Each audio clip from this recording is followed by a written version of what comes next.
10 fakta kelam sejarah Panjat Pinang Lomba 17 Agustusan. Panjat Pinang sudah dimulai sejak penjajahan Belanda. Tak lengkap rasanya perayaan 17 Agustus tanpa adanya lomba Panjat Pinang. Ini adalah jenis lomba yang paling dinantikan oleh segala kalangan, tak peduli apakah mereka tinggal di kota ataupun di desa. Panjat Pinang membutuhkan kerjasama untuk mengambil hadiah di puncak batang pohon pinang. Bagaimana tidak, siapa yang bisa memanjat batang yang menjulang itu sendirian? Terlebih lagi pinang sudah diolesi dengan minyak atau oli untuk menambah keseruan lomba. Sebenarnya sejak kapan sih Panjat Pinang itu menjadi tradisi perayaan kemerdekaan di Indonesia? Dan bagaimana sejarahnya? Mari kita simak. Ya, inilah 10 fakta kelam sejarah Panjat Pinang yang harus kalian ketahui anak-anak sekalian.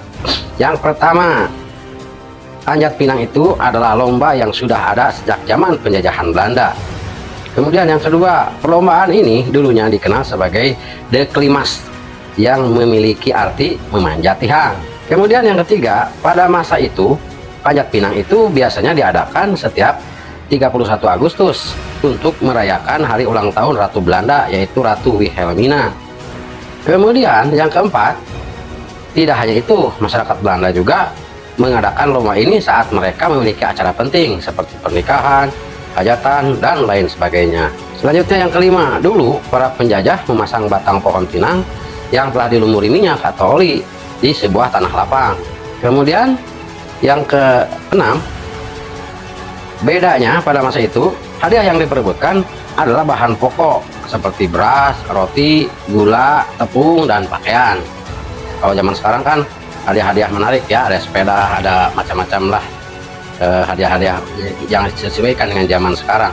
Yang ketujuh, barang yang diperebutkan tersebut adalah sebuah kemewahan bagi masyarakat Indonesia yang saat itu hidup serba kekurangan. Kemudian fakta yang kedelapan, sementara masyarakat Indonesia bersusah payah memanjat dan meraih hadiah, orang-orang Belanda hanya menonton dari bawah dan mereka tertawa terbahak-bahak melihat keseruan dari permainan itu. 9. Mereka menganggap hal ini sebagai lelucon dan menertawakan ketika ada orang yang terjatuh. Kemudian fakta yang ke-10, itulah kenapa sebenarnya banyak orang yang menentang lomba Panjat Pinang itu diadakan di Indonesia, sebab mereka yang tahu sejarahnya itu dianggap adalah pelecehan bagi bangsa Indonesia pada zaman penjajahan. Dengan demikian, kita bisa menyimpulkan bahwa banyak orang yang menganggap bahwa Panjat Pinang itu hanya membawa kenangan buruk di masa penjajahan. Nah, masa-masa di mana kita bangsa Indonesia ditindas oleh Belanda dan ditertawakan oleh bangsa-bangsa lain. Ada juga yang menilai bahwa Panjat Pinang itu sebenarnya mengukuhkan strata sosial yang ada di masyarakat. Kemudian tidak sedikit juga yang menilai bahwa Panjat Pinang itu diadakan untuk meneladani perjuangan bangsa Indonesia melawan penjajah. Artinya dalam hal kerjasamanya. Selain itu ada juga beberapa yang menilai yang bisa diambil yaitu kerjasamanya, semangatnya, semangat gotong royong, dan pantang menyerah untuk meraih sesuatu. Nah, kalau menurut kalian anak-anak tuh bagaimana ini ya? Apakah sebaiknya Panjat Pinang itu ditiadakan dari tradisi menyambut hari kemerdekaan atau dilestarikan? Ya, itu silakan Anda berpendapat sendiri masing-masing ya. Sebab untuk zaman dulu mungkin itu adalah suatu usaha kerjasama untuk meraih kemerdekaan, filosofinya. Tapi mungkin kalau dirayakan zaman sekarang, zaman modern, zaman Indonesia sudah merdeka, itu hanya mengenang sejarah saja, hanya untuk hiburan semata. Begitu ya. Jadi